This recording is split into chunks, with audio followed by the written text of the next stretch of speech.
I have 10 new officials here today, so I want to thank them. Awesome. Go ahead. We can. Yep. Nope. I think I've got 10 of you, so look for more information to come.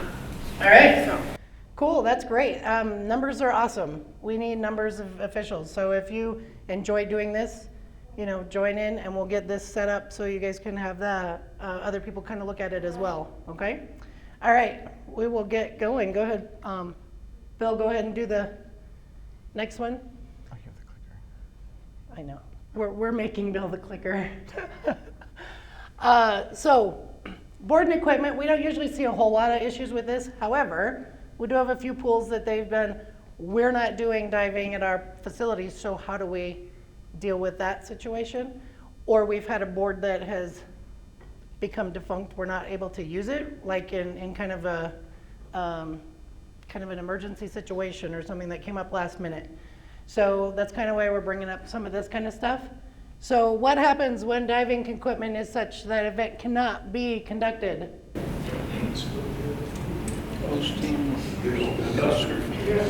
What needs to happen? What do we need to do as officials? Home team is disqualified and the other team scores points, right? So the visiting team scores points. If they give 2 weeks notice prior to that, that changes it. Because that gives the other team the knowledge that, hey, we can't have a diving competition at our school, at our meet today, so we're just not gonna have it, so they don't have to do anything as far as points or anything like that goes, okay? Let's see. Fulcrum, is it required? Yes, it says it in the book. Yes, the fulcrum is required, because otherwise that would be like just jumping off the side of the pool, right? So it is required. What happens when diving is not conducted because of inadequate water depth? Same sort of deal, right? Same situation where the visiting team comes and the home team, we can't have the diving, so we're going to award points to the visiting team, but the home team will not get points, correct? But again, that's that 2-week notice on that as well. Yes? I was in a situation where we had a 14-foot board due to the depth of the water in the deep end, and that didn't meet the rule, and even though diving could have occurred, it couldn't be officially scored because we didn't have a 16-foot board. And so as a result, the home team then canceled diving and points went to the visiting team. And from that point on, no diving occurred in that pool because it didn't meet standard. Oh, okay. Well, that's good. I don't think it was a board issue for another school in the Denver metro area. They just decided I think the rec center decided they felt like it was too dangerous to do diving in there, and so they just took the board out totally. So they don't have diving there at all. They have to go to a different facility to do that. So a lot of times they will do that. They will hold their diving at one pool, and then they will send that score to the swim meet afterwards, and they just calculate the scores. And sometimes you have the same officials, and sometimes we don't. So. Having it at Wheat Ridge too. Oh yes, that happened at Wheat Ridge, I guess. We've had some issues with the Wheat Ridge pool too, so where they had to shut it down and do it at a different location. All right, Bill, go ahead, next one. When are practice dives permitted? When are they allowed?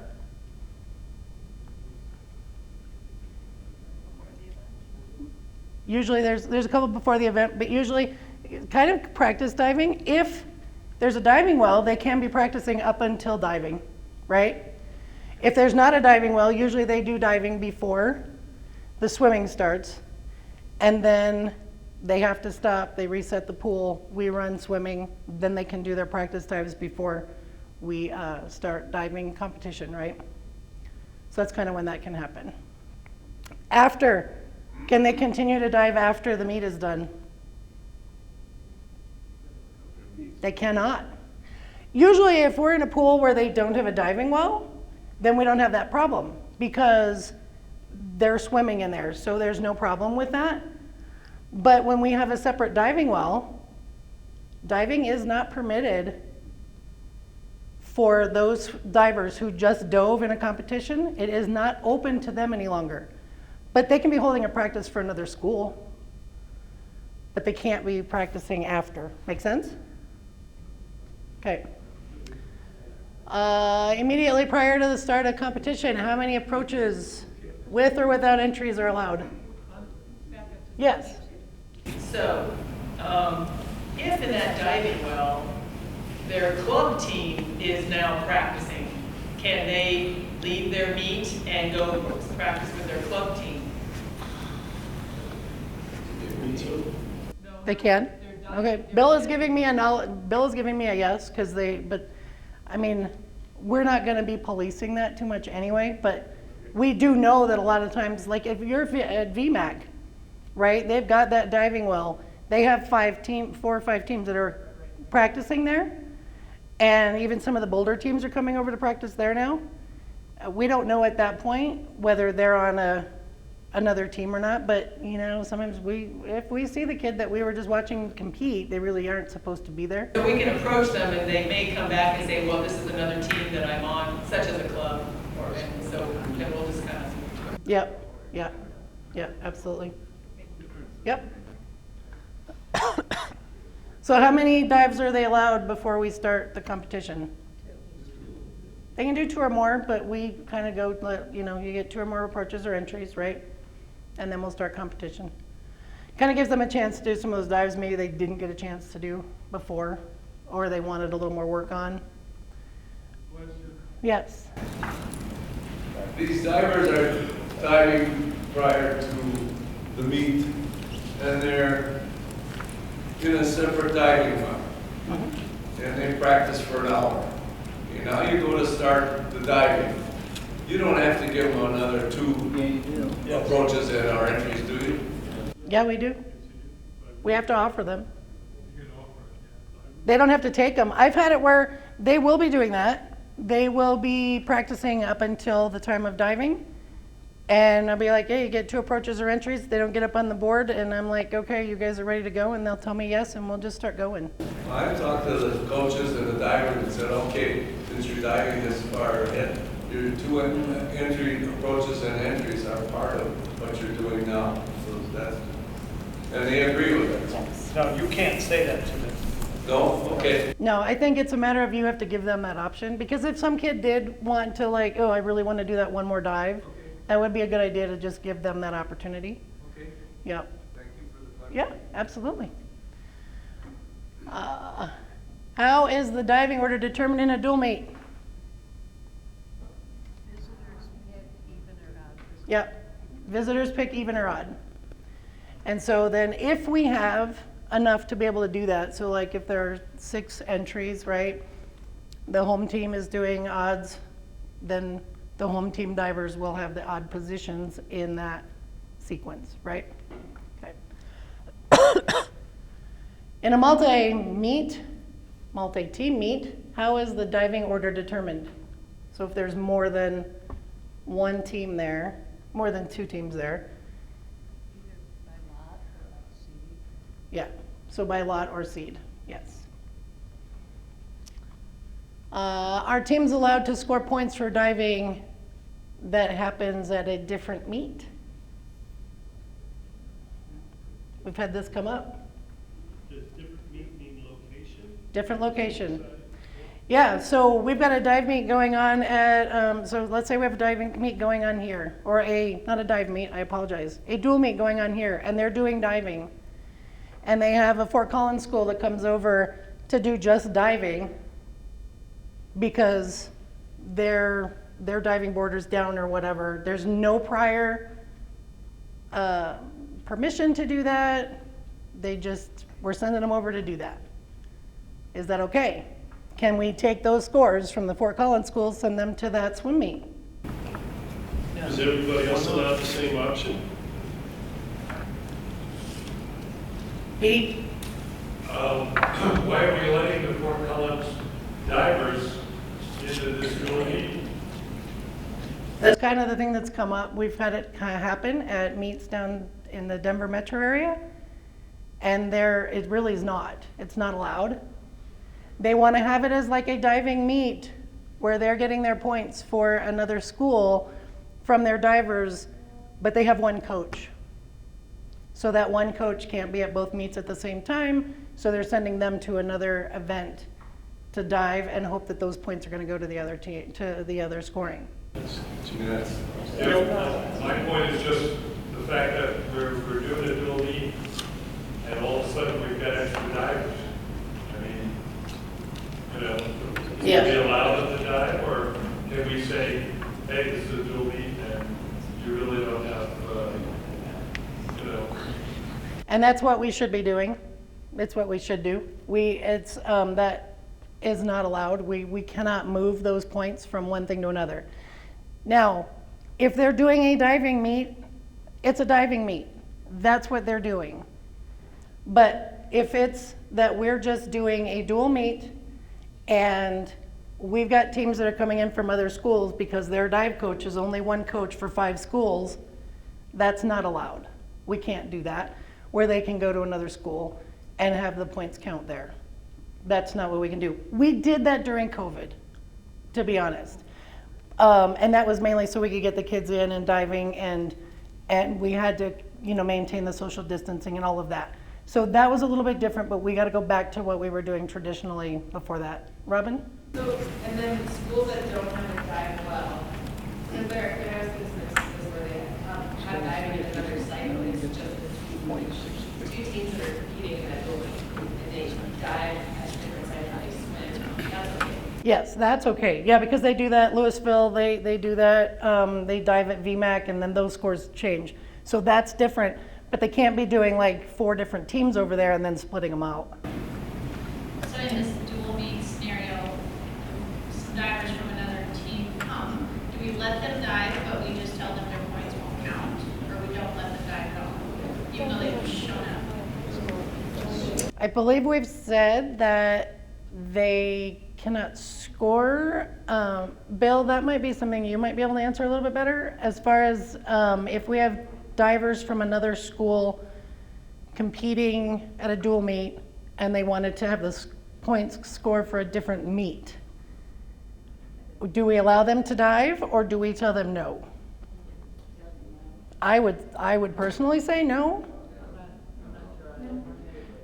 So it's kind of what we've had happen down in the Denver metro area, where we've had divers go and dive at another meet and they wanted to have those points count for a different dual meet at another pool.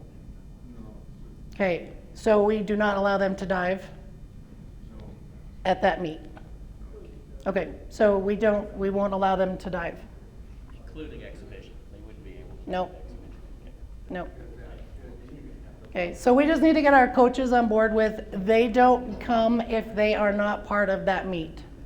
All right, so our coaches will have to know that so that they know not to be there if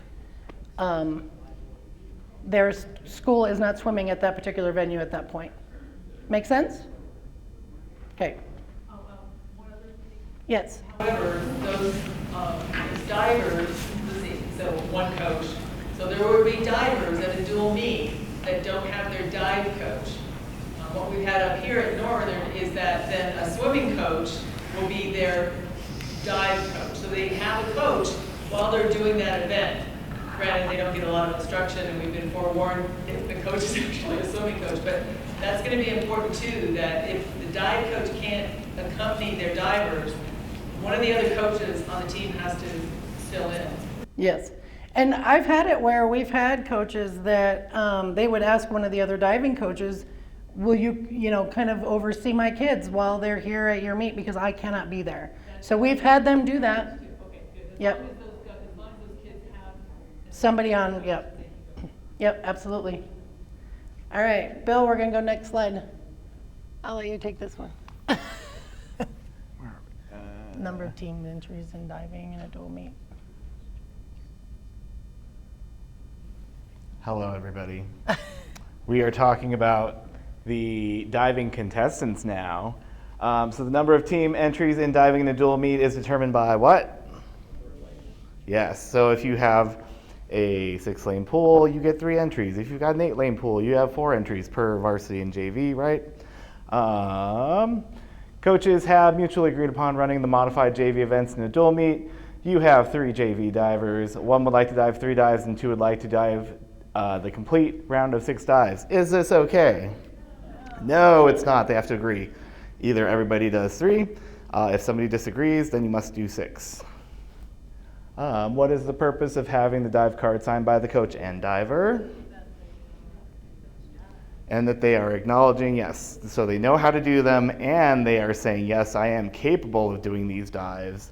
I didn't just write it on my card so I can try to get state DD, right? And then last, in the championship meet, when talking about voluntary dives, what does the term true DD mean? True DD. Voluntary dives. Yeah, because if you have like a maximum of DD that you can use, like the true DD would be like higher than the maximum. And it cannot exceed what number? Oh, 9. Yep. If you have something, and that goes to if they're changing position, right? So if their true DD is already at 8.9, or if it's at 9 and they're trying to go from a tuck to a straight, and that would put their true DD over even though we take the lower DD, that would zero that dive out. So just be aware to look out for that at championship meets or 11 dive meets. True DD, so all of your voluntary dives that cannot exceed 9.0 total DD.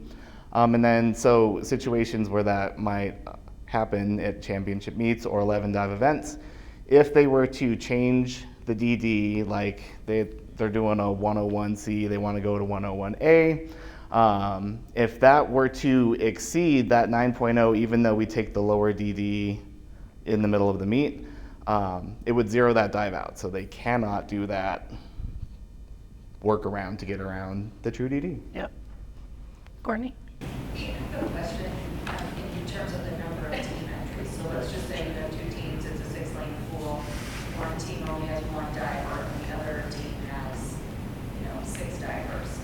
And they want to dive 5 of those divers, but some of them not be scored. Is that possible, or? They could do 3 varsity and 3 JV. Yep. Cool. Next. Continued in championship meet, when can a diver no longer make changes to his or her card? Championship meet. 1 hour. 1 hour. Yeah. 1 hour, unless for some reason it's specified other inside of the meet information, but 1 hour is what we go off of. If a mistake is made on a diver's card, what written portion of the dive card will take precedence? The number, not the description. We go off of the number. So if they write the description down, number is what we have to hold them by. Can they change position? Is that not considered, the one before? They can change position. They cannot change position. They can.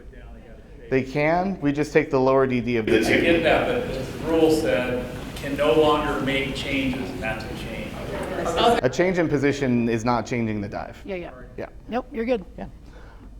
If the announcer makes an error in announcing the dive and is not discovered until after the dive is performed, what is the result? What are our options to do when it is discovered that there's an announcer error? Can repeat the dive. You can take the score. As long as it's not in like a championship meet or an 11 dive meet where it would be pulling a dive from a different round, can't do that. That's most of it, right? Yeah. Yeah. As long as it doesn't alter, yeah. Bill? Choice of the dives. Can a dual meet consist of both 11 rounds and 6-round dives? Or 3, 6, and 11?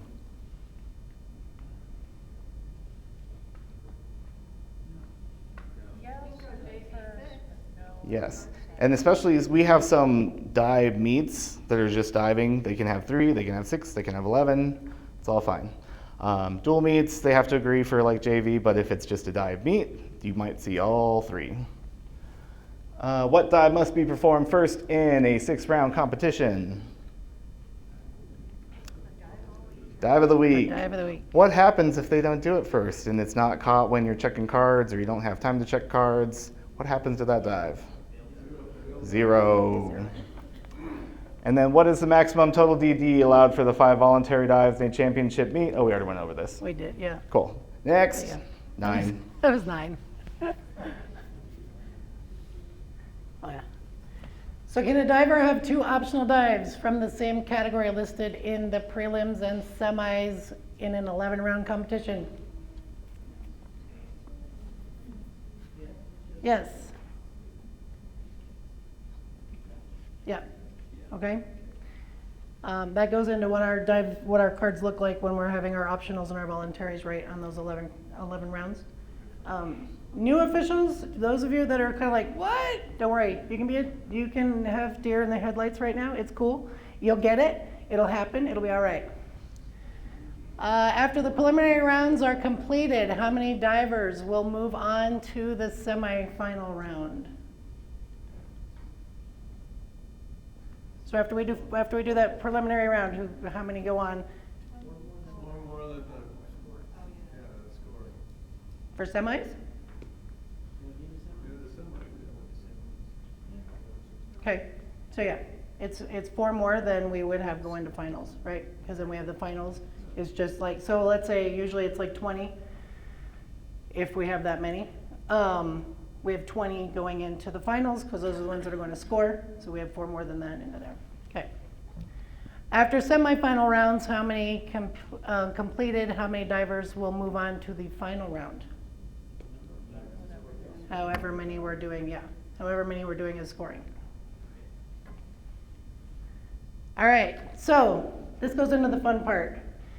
Especially for new officials, this kind of is a great way to think about how we're going to look at the dives.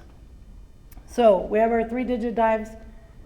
The first digit, that one's for what position we're doing that dive in. Forward dive, inward dive, back dive, straight, inward dive, reverse dive. There we go. I did them in the wrong order, but you get the idea. So forward is 1s, 2s are back dives, 3s are reverse dives, and 4s are inward dives.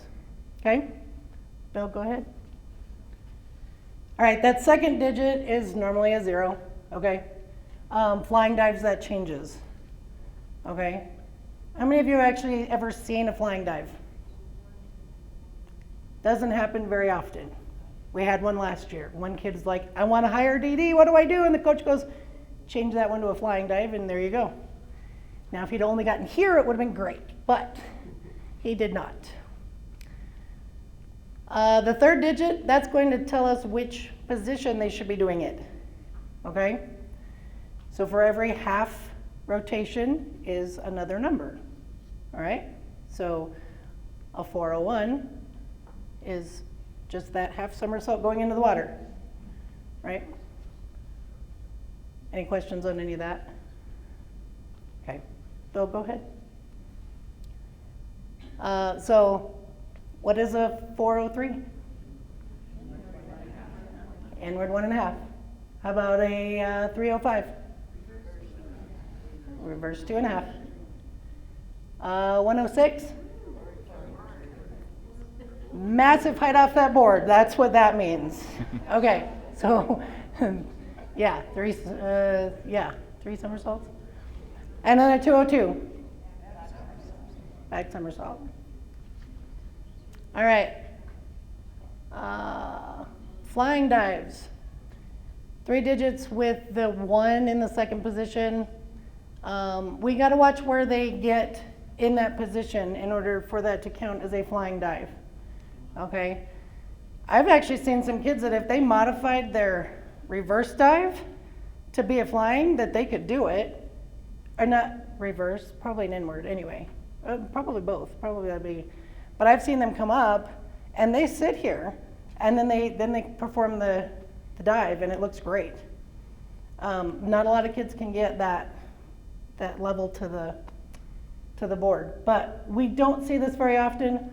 When you do, you know, it's just a matter of kind of watching it, making sure they're hitting that one spot. And if they hit it well, it's a beautiful dive. Were the 3 straight dives that got dropped? They weren't the flying dives. No, they were Bill's got those numbers for me. Forward, back double is okay, forward double, reverse, yeah. Yeah, I think they were all, Like one of them inward, wasn't a forward double, but the somersault. other two were double somersaults in straight. Yeah. Okay, Bill, go ahead. All right, 4-digit dive. So with the 4-digit dive, we added the 5 to the beginning. It just means that we're adding a twist. We're adding twists into those dives. And again, the 1 is going to go into, we're doing front dives. Then we'll have our residual positions and such. Okay? Go ahead, Bill. So again, this just kind of talks about how we break up the twists within our same categories of dives. All right, so what would a dive 5132 be? Yeah.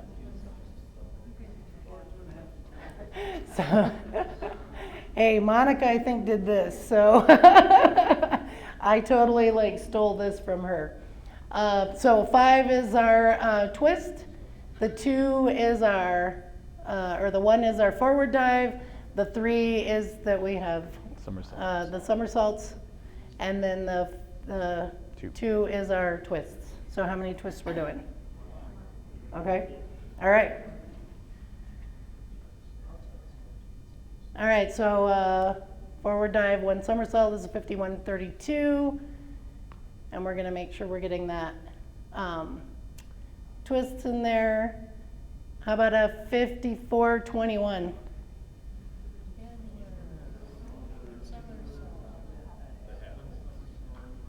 Yep, inward somersault, half twist. 5333, 5333, yeah, that's a lot of threes. Yep, all right. All right, so this one was actually kind of a funny on Jim's part, so I added him into the event, into the program today. A 5536. Hint, this does not happen. It is a trick question. There is no way you'd be doing twisting all day. All right. I will let you do mechanics. Mechanics of the forward approach. So starting position, walking on the board, the hurdle, the takeoff. How many steps must there be for it to be a legal forward approach? 2. 3? 3. 3. It is 3. Yeah, it's if they 3 do 2, steps. it's no good. Yeah. 2, 3, and a hurdle. Yes, at least 3. They can do 4, they could do 5 little baby steps if they want to, but must have at least 3. We also have that funky little whatever they do at the end of the board. Yes. That's okay. I think that's it for that one, right? One of the things that I've noticed in some of the divers that we've seen here at the middle school level is a kid will start with a toe point, which is 1 foot back, 1 foot pointed on front, but because they're in contact with the board, that does not constitute step 1. And the conversation I had with the coach was, well, he took 3. I go, no, he started with the toe point in front of the other foot, which then his starting position, it does not count as step 1. True. And some of the kids, especially the gymnasts, are doing the toe points because that is what they're transferring from gymnastics to a board, and it does not constitute a step. Some of what we see is from the Denver gymnasts turned divers is they will start here, like, well, that's what you're talking about, right? But they will lift it, so they assume the starting position, they lift it, and then that will count as a step. But if they're just standing here and they're going forward from there, then yes. Yeah. Yeah, Chris? Just refer on the rule book, page 83. The forward approach shall begin with no less than 3 steps. So make sure it's 3. Yep.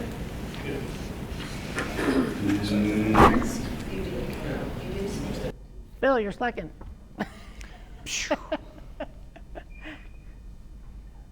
All right, this does have a video to it, Bill. Bill, the last one had a video to it. It doesn't show up on the slide, but it does have a video. Yep. The forward approach. Let's not pick the best diver ever to do this. Okay, 10s all around. Yay!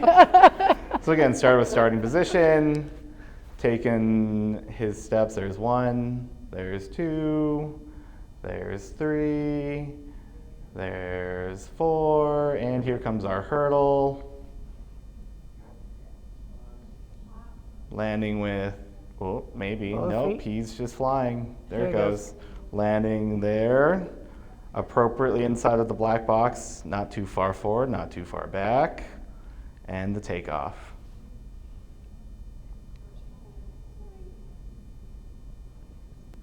And there's some of you in the background, I'm sure.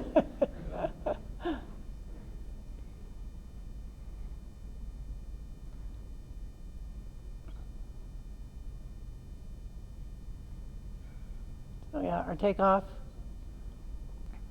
We got a lot in here. There are a few in here. Oh, so look how far back she's taken off. That was kind of a weird hurdle right there.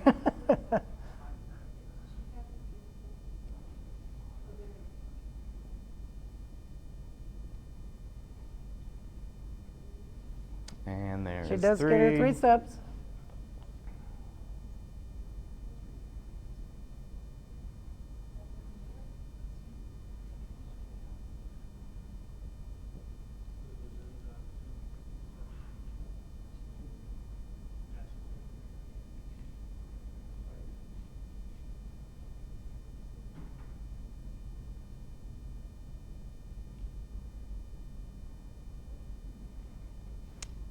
And there's one of the approaches you'll see a lot of our club divers do, or some of the coaches that teach the hurdle that way.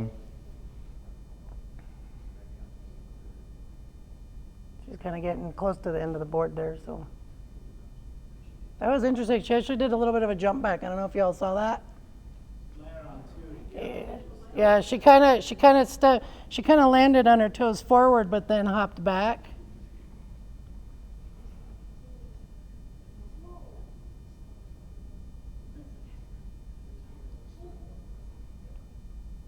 That's quite the press. All right, back approach.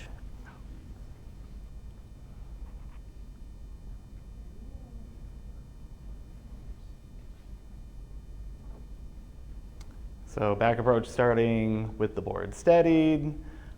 We start deducting after 3 presses. Four presses. Sorry.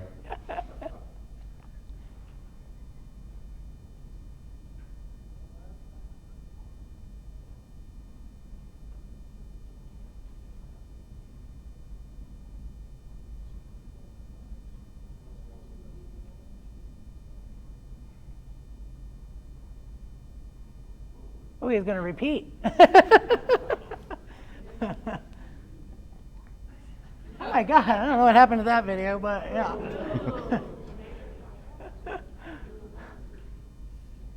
I got a quick question on that. Yeah. So, okay, USA diving, there's no deduction for that at all. But in high school areas, but if it's really little and it's not oscillating very much, is the deduction related to how little? I mean, there's really no standard as to what you take. On the oscillations? Yeah. So We have 4. Yeah, we have 4. But a little thing, is that an oscillation? No, that could be considered they didn't stop the board. I mean, but yeah, I mean, Get that, but no. The deduction's also a range, so you can take off a half to 2 points. So if they're doing 1 extra oscillation, maybe take off a half. If they're standing on that board and they're going up to 8, 9, 10, 11, 12 before they take off, you might want to give them, 1.5, 2 point deduction for that. I get that, and I think that's the prudent way to do it, but I'm just saying sometimes there's a little oscillation and it's just very minor. And to me, is that still going to be deducted? You're saying yes. Should be. Julie? Well, we were talking, you guys ago, the girls with that height. And we could go back because to me it was a break, but I bet to Trent it was not, so I would like to. But can we go back? We have to run the whole thing. I don't know that I can go back. We're gonna go through some breaks and stuff. There are some more videos in here for that, so we should be good. But we'll go over those. Yeah. Are we good on this? Next slide, Bill, if you want, because I can't advance it, I don't think, for the video part. All right, mechanics of the back and inward approach, so we kind of touched on it, but starting position is when they get out on the board and steady the board. Oscillations, we start deducting after 4. Mechanics of creating rotation. Let's get the arms up. Oh, yeah, so the swing of the arms. And then crow hops, we deduct half point to 2 points. Smaller crow hops, maybe do the half. If they're coming up 2 feet off the board, you probably want to take the full 2 points off. Next. I didn't understand what you just said about the crow hops. Can you repeat that? If you're new too, by the way, a crow hop is when your feet leave the board like a little jump before you take off. Oh, so we deduct a half point to 2 points in high school for crow hops. If it's like a little baby one, maybe you only take off a half point from your score. If they're coming up, a foot, 2 feet off the board on that crow hop before they take off the board for their jump, you probably want to deduct, the full 2 points for that. So It's a safety. It's safety. Yeah, and it's in your opinion how much you deduct from it, but yes, safety. Okay. Manifest twist. Mechanics of the twister. So manifest, twist, forward approach. Manifest, twist, back approach would be, we kind of cover it later with the deductions, right? Probably. Yeah. So twist manifesting off the board would be if they are starting to twist before they leave the board, either on a forward approach, inward approach, back approach, reverse approach. And those are deductions. If the shoulders pass 90, then it is a 0 dive. But they are allowed to twist a little bit, but you will deduct for that. Mm-hmm. And then backs and reverses, the arms coming up, swinging around if it's a, Yeah. For somersaults, you're going to see how they kind of come. They're going to be bouncing on the board, and then they're going to launch, slide their hand, bring their hands up. But also making sure where they are. I think we talk more about that later, about where they are in position for head entries and feet entries. So we'll talk about that a little bit more as we get into that. But it is a matter of watching kind of. This kind of goes back into what we want to see aesthetically on our dives that we're watching. If their hands are kind of floppy around, that probably doesn't make for a really nice looking dive. So that's kind of where we're going with that one. Go ahead. Okay, these are videos, so we will kind of pay attention to these and watch kind of what we want to see in a reverse dive tuck. So 301C.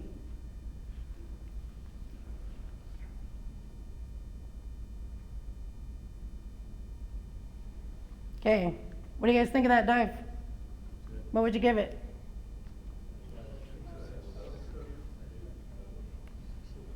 Okay, 7s, 8s, here in 6s.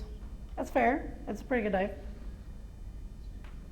If you want to run it again, Bill, go ahead and just replay that again.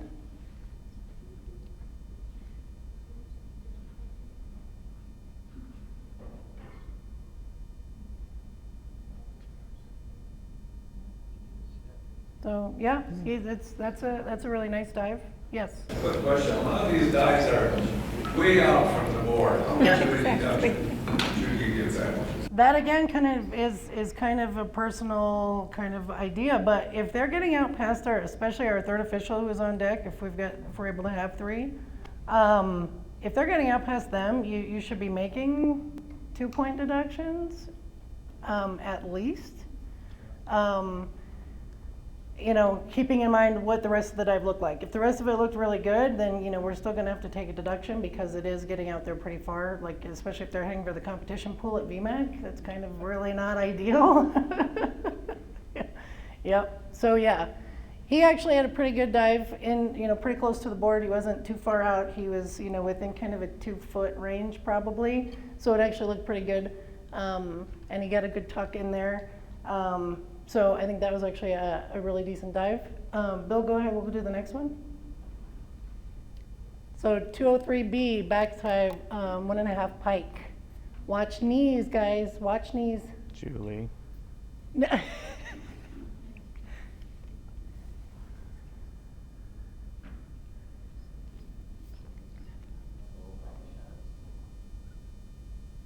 Okay, what do we got? What scores?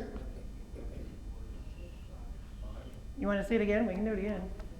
Let's do it again, Bill.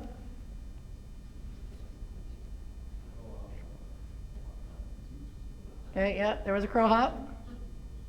Yep. So very minor curve. It was a mid-range crow hop to me. I would say it was middle of the road because I have seen crow hops where they're nearly a foot off the board. So that was kind of middle of the road, I think, for some of the crow hops we'll see. But otherwise, it was a good dive. But we want to deduct for that. What do we want to deduct for that crow hop? What are some of you thinking? One. Yeah. So, and we will deduct for all those. I mean, there's controversy with the coaches. They may talk about how, you know, it's like, oh, well, you deduct for one thing. No, we're watching the whole dive. That's our point. That's what we've got to be watching. So the oscillations, we're going to take off maybe half point for the oscillations because I think you had 1 or 2 oscillations after. And then the crow hop, we're going to take a point maybe. So we're talking about, if we're starting to deduct points.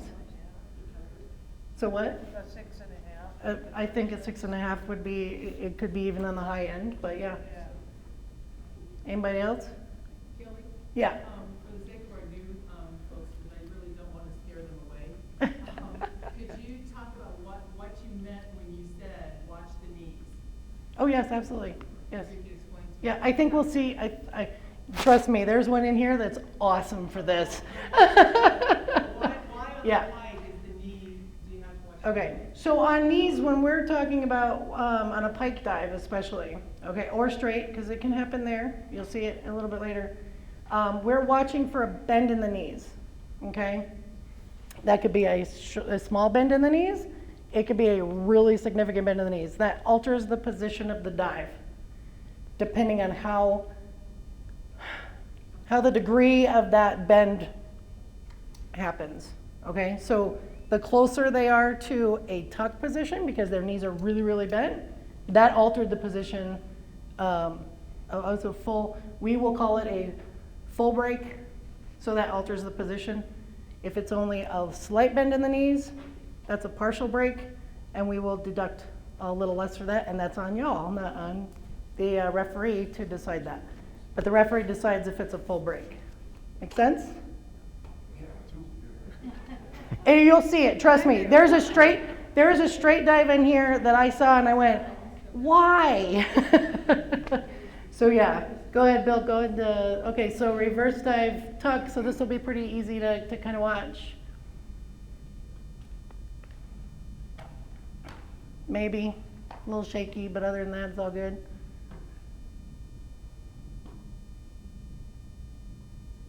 Okay, so what are we thinking score-wise? I wouldn't even give him a 5. I've been probably in the 3 area, because where are his legs? His legs are like this, right? When he enters the water, they're kind of this way. I mean, his approach was nice, right? His takeoff was okay. But yeah, his entry in the water was probably a little lacking. All right, next one. All right, so back reverses. We're going to watch head and shoulders on these. So yeah, go ahead and do the next one. We're going to do more slides or more videos. Okay, back dive straight. Not sure if this is the one. Oh, this one's the bad one. This one's really bad, and I could not get a new one. I couldn't find another one to put in. So it's not a great quality. Yeah, go into that one. Everybody's favorite, 202A. Yay! Yuck. Yep. Yeah, what do we see? So, straight position, we were talking about knees on pike and straight position. The other thing we're going to watch, Bill, go ahead and play it again. There's a couple of issues in this one. All right, watch his hands And watch his waist. Yep. He barely gets his hands down. He does get them down here, so he is legal there. So there's no hands above the head when he comes into the water, but they are kind of here. So we want to watch that because it shouldn't be above the shoulder, right? And he's bent here, right? So who would say that that's a no more than 2? No more than 2. Okay, I agree. I agree.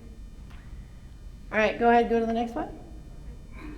Okay, so backs and reverses, legs, hips, knees, watching those. I don't know if there's a video. I don't remember if the video is actually showing it in and out. That's hard to see sometimes. So reverse. What do you think? They look good? Yeah, I think so. You want, yep, do one more. Takes off really nice. Gets a really nice tuck. Beautiful entry into the water. That was a really nice dive. What are your scores?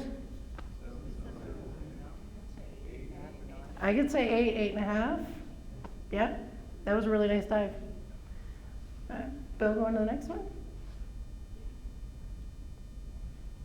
Okay, 1.5 back in the pike position. So what are we watching? Knees. Curl hops.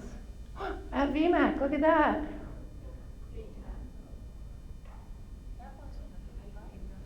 Go ahead and do it again, Bill. It's in pikes.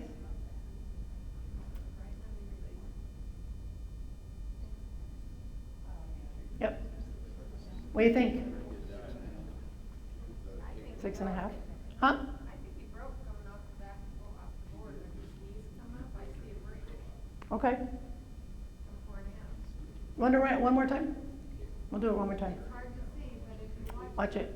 But it's so minor, why would But you if not? it's break, minor or not, that's the Well, problem. no, there is a difference. See, the only thing that I'll be honest with you, the only part that I saw where we would kind of think that we kind of put in our brain that there was a break, it's the only one that I see, and I'll be honest with you about that, is when he takes off the board, right? Well, no, I mean when he's pressing off the board. So I'm hoping that we don't confuse those two, because if you see them kind of as they take off the board, because I'm sorry, my kids do taekwondo, they've been doing it forever, and they're like, okay, I want you to jump. And so it's like, okay, I'll jump.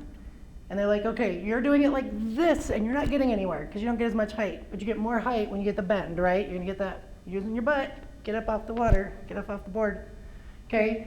So that's where I'm hoping that we're not confusing those two. But I mean, I don't see it, but it may be because of angle or whatnot, but. But something you might want to explain is, I mean, it's a severe penalty. I honestly do not like that rule. Yeah. But it is the rule. If you see a break in the form, it's no more than a 4.5, which normally could be scored as an 8 on anything else, and it looks really bad on a panel. Yes. But your responsibility is to call that as it's ruled.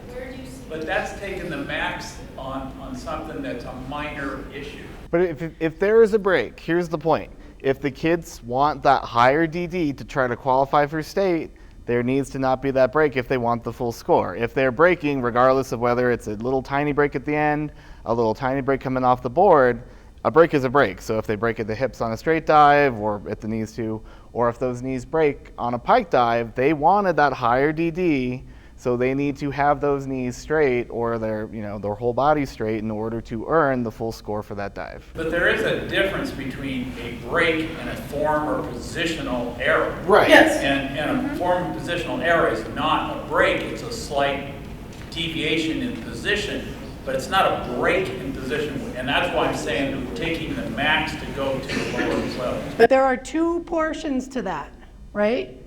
And we were talking about where there's the slight bend in the knees, right? That's where we're gonna deduct. And we have to do the 4.5, right? So if we see that slight break in the knees, if they want that dive to be in a pike position, they should have their knees straight. If they want to be in a straight position, they should be as close to vertical as possible. So I get where you're coming from, but we do have those 2 degrees that if it's like they're really bunched up and they're supposed to be doing a pike, right? That is a change in position. I agree with that. Yeah. But they've got to be able to get that clean dive in. I mean, that's what they're ultimately trying to achieve. From a 10, you go down based on those small errors, not a change in position.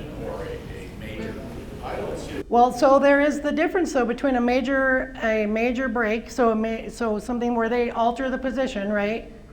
And between they altered it just slightly. So we're still giving them the benefit of that. The only point I'm making is that was a very good dive with a slight break.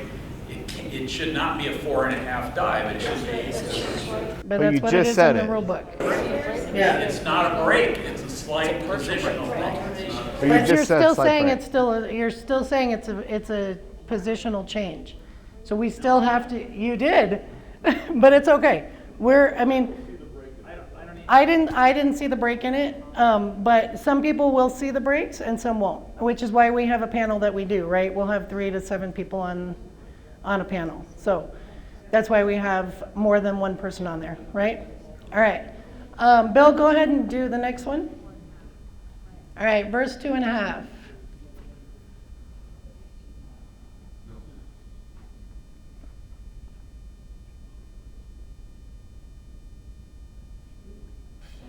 Okay, what do we think? He got pretty far out, but he also kind of slipped on the board. Did you see? He did not get a great take off the board. Go ahead and play it again. Oh, there's another one. Sorry. Oh, this one's fun. Wait, watch this. This is great. All right, straight position. Oops.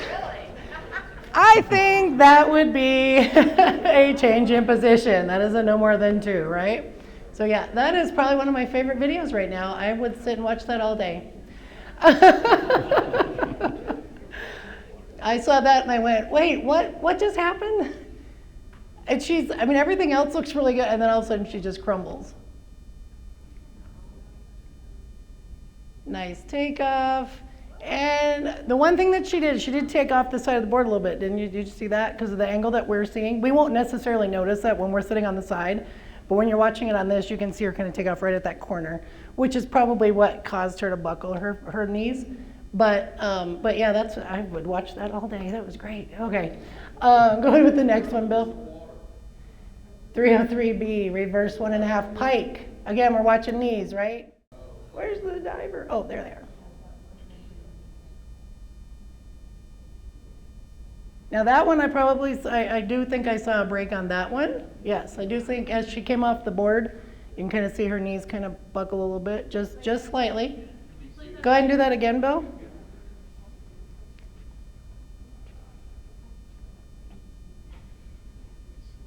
Right. She comes up. There it is. Yep. Just after she left the board, she just slightly. But yeah, that would be a 4.5. All right, next one. All right, so awarding points. This one's pretty important that we need to know, right? So an excellent. We saw Greg Louganis. How much better can you get, right? Man makes this all look like why. Very good, 8.5 to 9.5. So if you go, wow, that was a very good dive. That's where you should be, 8.5 to 9.5. A good dive, 7 to 8. Satisfactory is 5 to 6.5. Deficient is the 2.5 to 4.5. Unsatisfactory is a 0.5. This would not let me do halves, so it is a 0.5 to 2, and then obviously the failed dive. And your referee will choose, if you decide that you think it was a 0 dive, 0 it, right? If your head official says, yeah, go ahead and score it, that usually means it wasn't great, just so you know. And especially if you go, huh? And you look at your head official and you go, yeah, score it. Score what you saw. It's probably not a great dive. It should not be getting 4s or 5s or whatever, okay? Go ahead with the next one. And your referees will do your failed dives as well. So, partial alterations during the flight. And we wanted to highlight Julie on this. We wanted to make sure she knows we know that rule. We just say it differently because it's quicker. Enters the water with one or both hands above the head or below the waist on feet first. And so above the head, feet first entries, below the waist for head first entries. I've never seen a diver do that unless they're messing around in warm-ups. But those would be the 4.5s. That one is a 4.5, yeah. So no more than 4.5 if their hands are above their head, okay? Or the partial alteration. Unsatisfactory dives, they complete it in the wrong position. So that's the no more than 2s that we're gonna call. Diver hits the board. Really sucks for their day when they do that, but it's no more than 2. Or newly if 6 inches from the board. Now. Yeah, or the new 6 inches, sorry, I would have had that on here, but I didn't get my book till Thursday. Scott? What about the ponytail hitting the board? Ponytails do not count as a part of the body. The ponytail can hit the board. If a girl's got like a really long ponytail and she's smacking the board, it's okay. Might be within 6 inches. Yeah, it's the If same. they got a ponytail that's this big, that one goes to the other rule. That one goes to our new rule. Yep, but yes, Brent was our official that would be like, her ponytail hit. Dang it, I can't call that anymore. Because it used to be a rule that if their ponytail hit the board, it was part of them and they would get the deduction, but that's not the case anymore. Does not attempt to come out of a tuck or a pick. A pike. I guess my spelling is not so great today. Does not attempt to come out of the twist. So if they stay here and they're not attempting to come out, okay? And we also we talked about this at another clinic. That diver is coming around and they're doing the twist, but they didn't really wrap at the beginning, but they come back here. Are they wrapped or are they not? Are they attempting to come out of the twist at this point? They've come back into the twist. I've seen it happen. It doesn't happen very often, but it does happen. That applies to this rule. Does not hold a straight position until the body is horizontal to the water on a flying somersault. Why didn't you check my spelling? So they don't hold that straight position up here. Okay, so they're coming up off the board. They're doing that flying somersault. They have to be here first before they start the somersault. Okay. Does not declare a standing takeoff. They have to declare it first, or what happens? No more than 2. Okay, because they didn't make an approach. So it's the same as not making an approach. Terry? Just a question, when people are not coming out of the twist, well, let's say one arm comes out and the other doesn't, they attempt to There needs to be an attempt. come out because one arm came out. That's an attempt. Yeah. If they're going in wrapped up and like nothing's moving, they're not coming out. If they're like starting to, that's an attempt. Yeah, and so like if one arm is wrapped and one is down, you've attempted with one arm. Unless they like twisted the whole way like this and they didn't move since they did the twist part, then no. But if they're like here and they're starting to come out, yes. Yep. Yep. Same with the tuck, if they're doing that with the tuck position. If they're starting to come out of it, right? We've done that too. Okay. But yeah, that standing forward takeoff, if they declare it, then you can it's still not going to get better than I think it's no more than 4. Treat it as a bulk. Yeah, then we treat it as a bulk. So yeah, okay. I'll let you do that one. Hello again. A dive is failed when, in the referee's opinion, a diver executes a dive other than that given on the diving score sheet, does not assume a starting position, so if they just get up on the board and start running towards the end, falls into the water, and this is a little controversial for 201A, if they're just there and they just fall back without making any attempt off the feet, if you're the dive ref, you could call that a 0 dive for falling into the water. You want to see just a little, even just a little toe, if the toe's lifting, some sort of knee movement on those 201As, that would kind of turn it from a fall into an actual dive. Being assisted by another person, so you definitely don't want coaches calling out kick points or anything like that. Does not execute the pike before the twist on 5111B or 5411B, which we don't hardly ever see. But if it comes up, make sure that pike is before the twist. Does not contact the water head first in a head first entry or feet first on a foot first entry. Executes a twist that is greater or less than by more than 90 degrees. So the shoulders are what you're looking at for those 90 degrees when they're entering the water. Next. And a twisting dive past 90 degrees before the board, so that's that twisting manifestly. So if they're coming off the board and that shoulder's past 90 degrees, that's a 0 dive. They can twist a little bit, that's a deduction, but if they're going past 90, that's a 0. Repeating a dive, steps off the board after assuming a starting position, amidst the official description of the dive from the score sheet. So remember, we do a courtesy check to the divers before, assuming we have the dive cards in time. So, just help them out. 2 box on the same dive, that's a 0. That happened last year. Does not perform voluntary dive first in a dual meet. Does not perform the voluntary dives or optional dives as specified. Performs a dive not listed on the diving table, and performs an additional bounce on the end of the board after the culminating hurdle. I think that's it. Hey! Any questions on zeros? Yeah, just a comment for the new people. Like I was always thinking like, oh, the referee has to call a 0, but if you think it's a 0 dive, you can 0 it. Yeah. Yep. Kelly kind of touched on that. If they say score it how you see it. If you saw 0, throw 0. If you thought it was a 2, no more than 2, throw no more than 2. You are more than welcome to disagree with your dive ref at that point.